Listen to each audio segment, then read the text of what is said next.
Kalau bicara soal Presiden Jokowi, kita kadang tidak sadar betapa tanggung jawab beliau terhadap negara ini, betapa luas cakupan dan wewenang beliau, betapa yang namanya presiden itu mengurusi 260 juta jiwa, bukan hanya 10 juta orang penduduk seperti di Jakarta. Presiden itu mengurusi satu Indonesia yang luasnya saja mencapai 1.905 juta kilometer persegi. Bandingkan dengan satu negara seperti Singapura yang luasnya hanya 721 kilometer persegi, ataupun DKI Jakarta yang sekitar 662 kilometer persegi. Banyak yang begitu ngomong soal Jokowi sampai berbusa-busa, lupa soal sebesar dan seluas apa yang diurusi oleh seorang Jokowi. Menganggap enteng pekerjaan seorang presiden, membandingkan seenaknya dengan pekerjaan dan cakupan wilayah seorang gubernur. Itu kan sama lucunya dengan gubernur yang dibandingkan itu. Wahai para orang berilmu, wahai para orang-orang cerdas di NKRI ini, kebesaran hati Anda yang kami harapkan, berikanlah masukan, berikanlah kritikan tanpa harus mencela seorang presiden. Bagaimanapun seorang presiden itu manusia biasa yang tak luput dari sebuah kesalahan. Kita kembali ke tanggung jawab seorang Jokowi.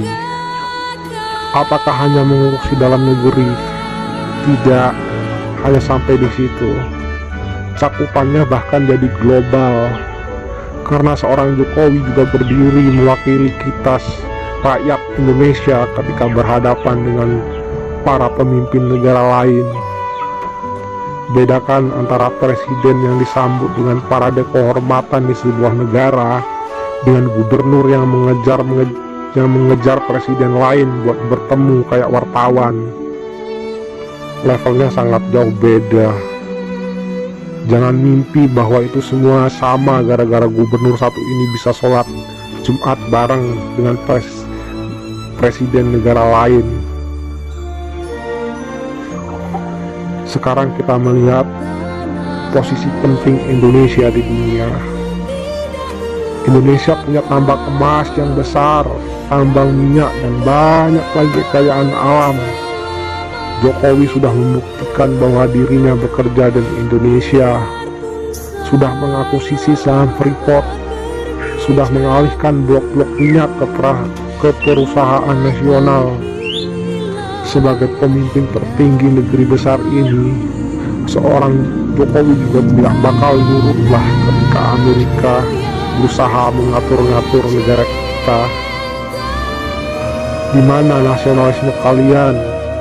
Pas demo teriak anti asing, tapi tidak ada yang protes ketika Harvard mempertanyakan kenapa Indonesia belum menyatakan ada warganya yang tertular COVID-19 waktu itu. Itu yang namanya tekanan dari pihak asing, termasuk WHO yang memaksa agar Indonesia mendeklarasikan darurat nasional, dan berhembuslah paksaan lockdown dari berbagai pihak yang kita kira bisa juga dihembuskan oleh antek asing di negeri ini. Memangnya lockdown itu memecahkan segala masalah? Tidak. Lihat saja negara tetangga kita yang melockdown ibu kotanya, seperti Filipina yang hanya melockdown Manila. Mereka sekarang dalam keadaan bingung dan tidak siap untuk itu. Padahal yang di lockdown hanya Manila dengan jumlah penduduk sekitar 12 juta jiwa. Apakah Indonesia siap melockdown 260 juta yang wilayah seluas itu? Amerika selalu ada di balik pertikaian internal dan eksternal negara-negara di dunia. Semuanya diatur demi kepentingan Amerika sebagai negara adidaya. Julukan global trope yang pernah melekat pada Amerika seakan jadi justifikasi peran dalam agenda tersembunyi ini. Namun gara-gara itu pula Amerika dikalahkan oleh Cina dalam hal perekonomiannya. Beda dengan Amerika, Cina lebih suka berdagang ketimbang berperang. Duit tidak terbuang, nyawa tentara pun tidak melayang di negeri orang. Perekonomian Cina pun melaju dengan pesat, walaupun beberapa tahun terakhir ini jadi agak melambat. Namun, kekuatan Cina sebagai negara besar sudah setara dengan Amerika, bahkan melebihi. Jadi intimidasi negara, perang dagang dari Amerika tidak dapat mengalahkan dan menggoyahkan Cina.